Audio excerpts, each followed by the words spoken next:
In this video, I'll show you how to add a rose puff animation, a soft reveal effect where your video appears through a gentle rose-like blast. Let's get started. First, open your project in CapCut Mobile and make sure your video clip is already placed on the timeline. Now, tap on the video clip you want to animate. From the bottom toolbar, tap on Animation.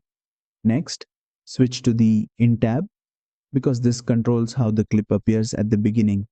Scroll through the animations and look for rose puff.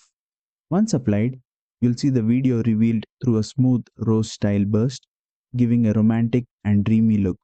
Use the duration slider to control the speed. Drag it left for a faster reveal or right for a slower and more elegant opening.